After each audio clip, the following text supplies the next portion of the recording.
Ada banyak riyadhah, malam hari ini saya bagi satu.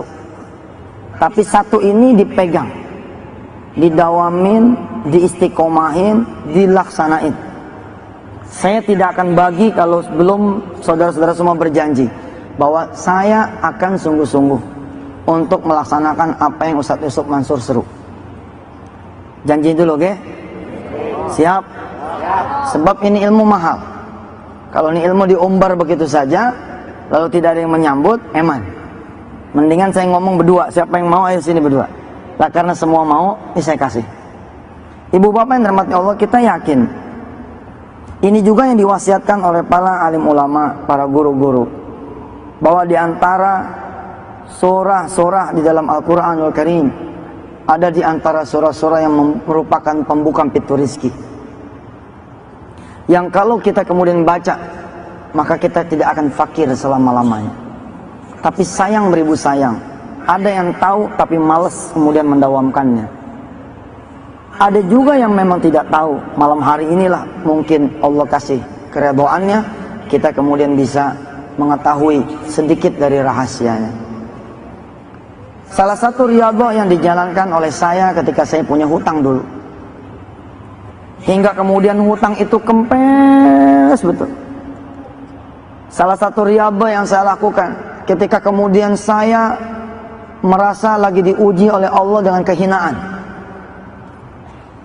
Zaman dulu ibu, zamanan ya, zaman dulu, Masya Allah. Sekarang mah apa? Saya lewat, ditarik sana, tarik sini. Ustadz foto dong, Ustadz minta tanda tangan dong, Ustadz minta nomor handphonenya dong. Dulu mah Masya Allah, saya berdiri di pinggir jalan nggak ada yang negor. Kalau itu masih mending.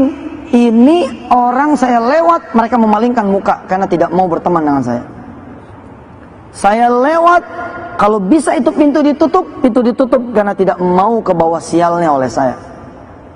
Zamanan, ya waktu dulu, Masya Allah, saya tidak punya harga. Tidak punya harga.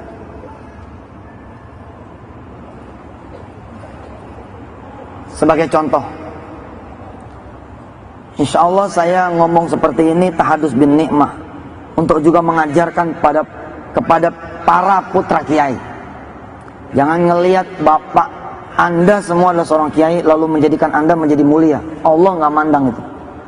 Kalau Allah sudah mau mencabut kemuliaan, bas, Anda lebih jelek daripada anak seorang pencuri. Anda lebih jelek daripada anak seorang rampok, lebih jelek daripada anak seorang pezina. Tapi kalau Allah sudah mau memuliakan, bisa sebaliknya.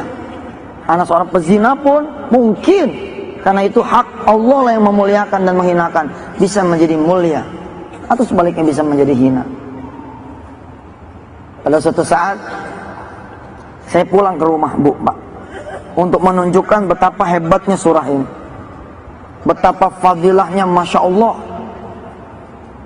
Begitu agung, begitu mulia. Saya kebetulan lahir, alhamdulillah, di rumah kiai, di balai kiai. Nama jalan di sepanjang jalan dari mulai Ketapang, Jakarta, ya, sampai ke flyover stasiun kota. Itu memakai nama jalan buyut saya, Kiai Haji Muhammad Mansur. Kebayangkan, harusnya saya hidupnya mulia, harusnya saya hidupnya enak, harusnya orang menghargai saya. Tapi itulah, saya tidak bersyukur atas nikmat itu. Saya tidak bersyukur atas nikmat itu. Sedangkan Allah sudah mengatakan di dalam firman-Nya, saya bacakan buat Anda semua. Langsung saya buka ini Quran yang dikarang, yang ditulis, yang kemudian dibuat tafsir muyassarnya oleh Dr. Wahbah Zuhaili. Ada di dalam surah yang kita sama-sama hafal, surah Ibrahim. Surah keberapa Ibrahim? Surah keberapa surah Ibrahim? Surah ke-14. Saya melupakan tuh nikmat-nikmatnya Allah berikan kepada saya. Saya hidup bukan seperti putranya kiai. Saya hidup bukan seperti keluarga besar ulama. Sholat jarang berjamaah, tidak ada qobliyah ba'diyah. Saya memang tidak melakukan perbuatan-perbuatan dosa yang kira-kira kayak gimana gitu, tapi hidup saya tidak berbalut sunnah. Yang lain malam Jumatan yasinan, saya malah keluyuran. Alhamdulillah ada beberapa hal lah yang Allah menyuruh saya menutupnya. Sekedar gambaran saja, ya, ini ada firman Allah di dalam surah Ibrahim surah ke-14. A'udzu billahi minasy syaithanir rajim. Bismillahirrahmanirrahim. Wa idz qala Musa liqaumihi وَإِذْ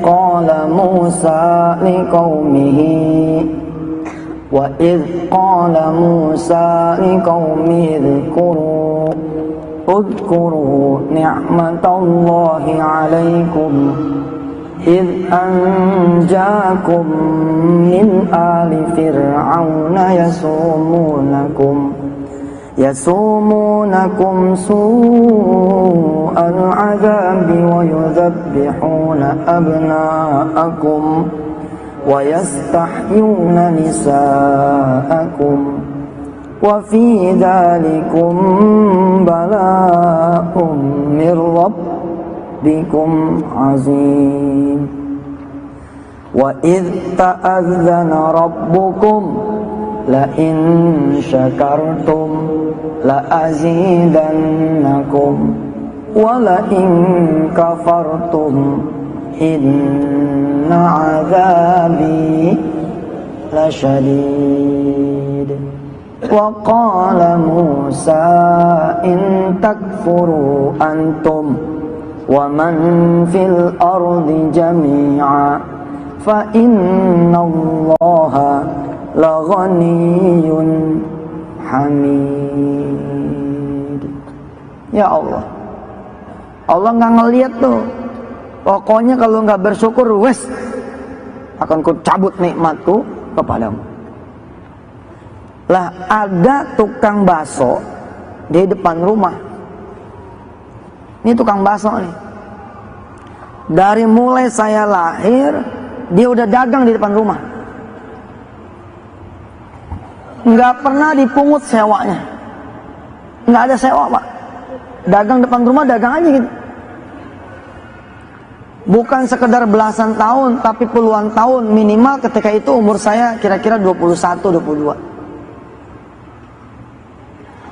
Saat itu saya menjadi buronan, dicari orang, dimaki-maki, sepatu laras naik ke meja, pistol ditodongkan ke jidat, nggak keruan lah.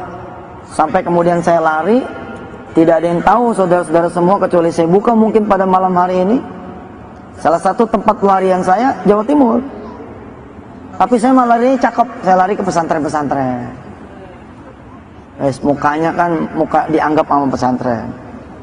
Saya masuk ngadem kurang lebih hampir 2 tahun. Terus menyisir sampai ke Banyuwangi, subhanallah. Yang paling lama saya di Situbondo. Alhamdulillah. Nah waktu itu saya pulang nih, pakai helm, pakai slayer, pakai jaket double-double dah supaya orang nggak tahu kalau saya pulang. Saya pulang tuh karena saya kangen sama rumah, kangen sama orang tua, kangen sama saudara. Nggak tahan Pak pulang juga.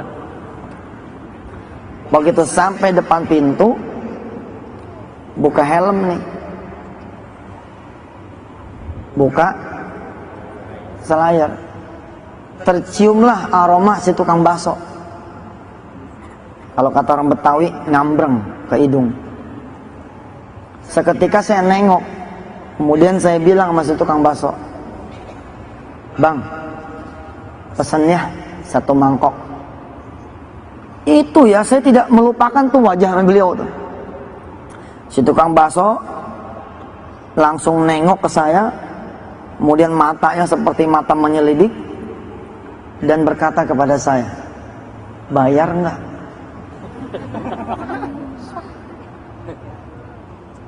Buat ibu dan bapak yang tidak berada di posisi saya, mungkin kalimat ini jadi biasa. Tapi ketika itu, hok gitu, jantung ini berasa banget. Ya Allah, segininya kau udah diambil sama Allah kepercayaan. Sampai tukang bakso yang kalau saya minta pun harusnya nggak ada masalah. Cuman satu mangkok dan tidak pernah dipungut sewa bertahun-tahun. Tiba-tiba dia khawatir saya nggak bayar. Saking saya dikenal sebagai orang yang punya utang banyak, Pak. Saya ngadu sama ibu saya, lalu ibu saya mewariskan nih apa yang saya wariskan kepada saudara-saudara semua. Jangan peduliin omongan orang. Ada orang kan ngomong begini, si ustadz tuh, amal apa-apa dibawa kepada kekayaan, amal apa-apa dibawa ke duit, amal apa-apa dibawa kepada dunia.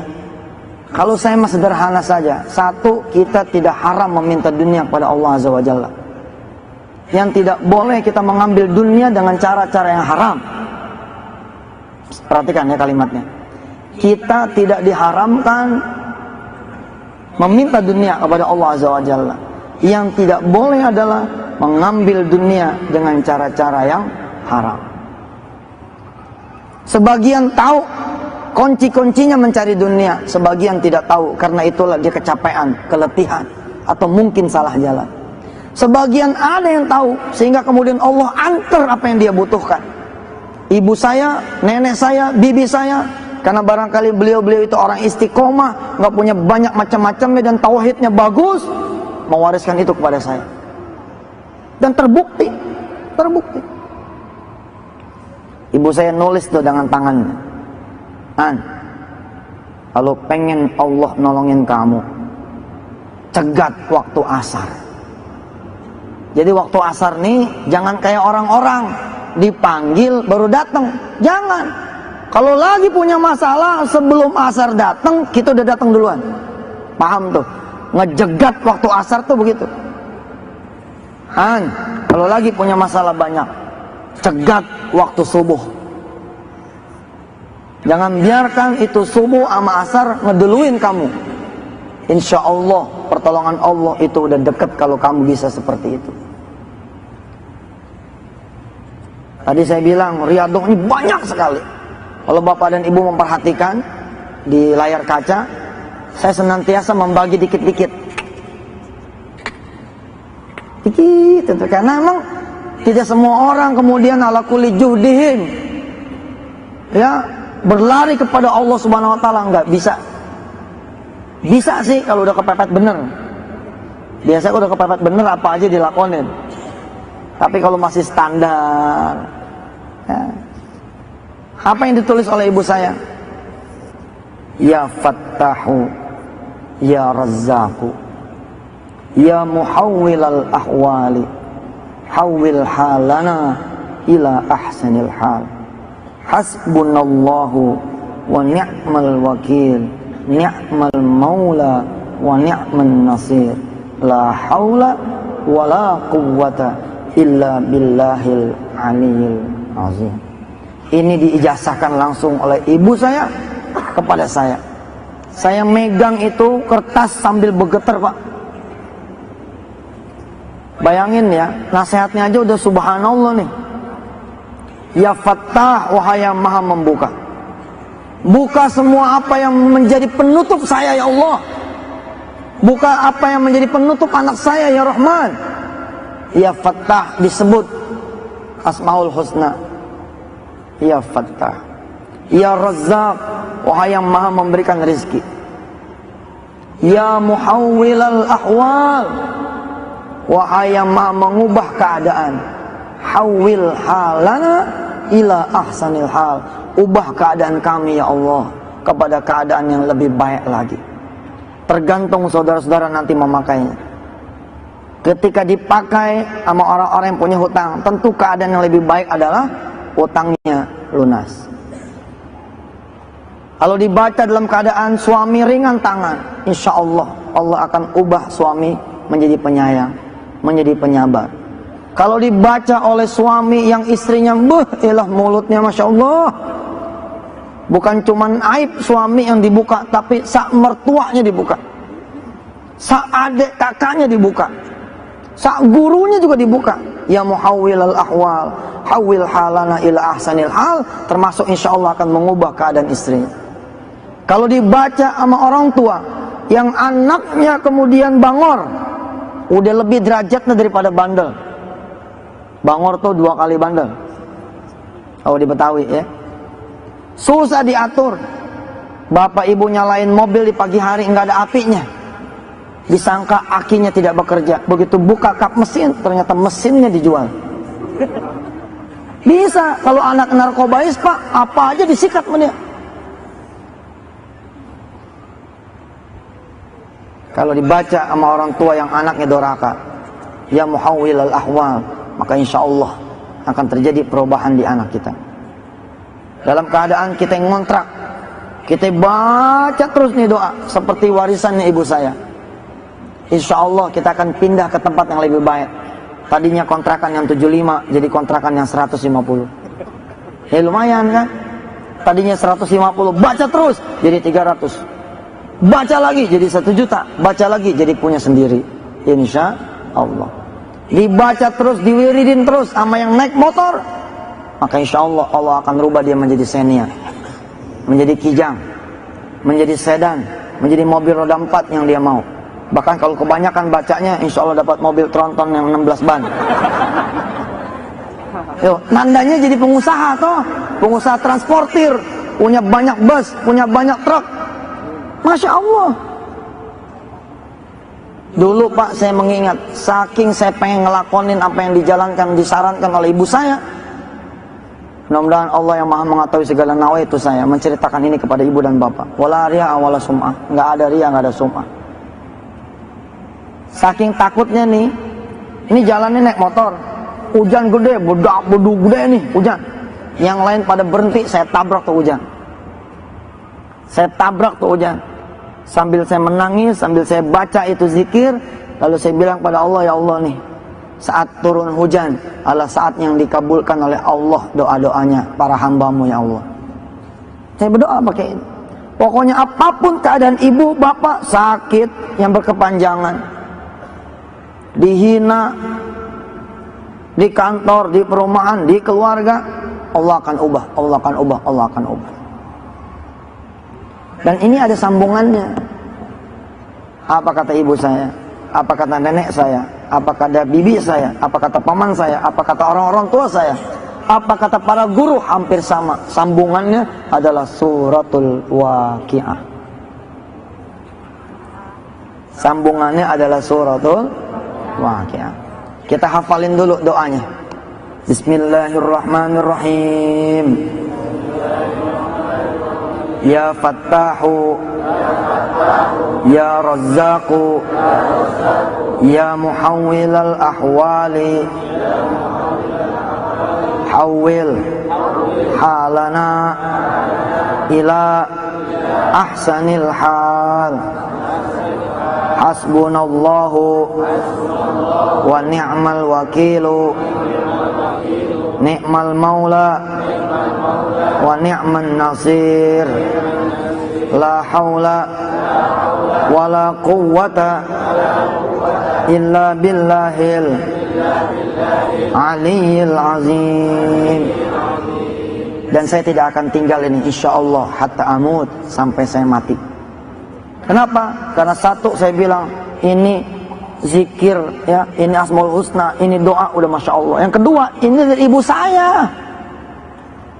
Disandingkan derajatnya sama kiai yang paling soleh pun, kayaknya mah derajatnya lebih afdol. Ini ibu saya. Ini ibu. Tentu saja tidak mengurangi derajat para ulim ulama yang menasihati saya. Lah karena ini dari ibu saya pegang betul. Dan ketika saya mendirikan ma'had Darul Quran, saya wajibkan itu anak-anak santri saya baca. Awal-awal saya mendirikan Darul Quran, bacanya seperti saya, 111 kali ba'da sholat. Tapi saya lihat anak-anak pada teler, karena bacanya kan habis sholat. Ya Fatah, ya Rahim. Saya turunin jadi 3-3, teler lagi. Aduh ampun dah anak sekarang. Saya turunin lagi jadi 11. Setelah 11 saya bilang jangan lagi ditawar. Jangan lagi ditawar. Maka saya nasihatkan diri saya dan nasihatkan kepada bapak dan ibu semua yang lagi perlu sama Allah. Kalau emang perlu sama Allah, bacanya 111 kali. Jangan tanya hadisnya sudah. Itu hadis urusan para guru.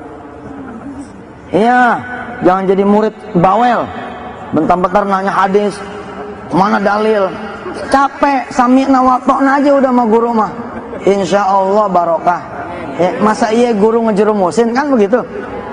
Mati-mati kita kasih sama situ karena saya udah pakai kan begitu? Berhasil, tinggal pakai doang cerewet. Afwan ya Ustaz, dalilnya mana? Aneh kalau nggak ada dalil, aneh nggak mau. Ya udah, masih tuh, terserah situlah. 111 Pak, apalagi kalau bapak tinggal di bedeng, tinggal di pinggir rel, maaf ya, tinggal di bantaran sungai. Dituding-tuding sama orang, kamu kalau nggak bayar awas ya. Bacanya jangan 111 Pak, tancap aja udah seksa.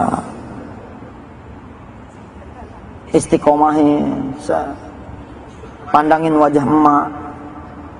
Usianya sudah 80 tahun, 70 tahun, 60 tahun, tapi apa kebahagiaan yang kita kasih sama dia? Dari sekarang nih, saya mau mewariskan kepada ibu dan bapak semua riyadhah 40 hari dulu deh coba jajal tuh.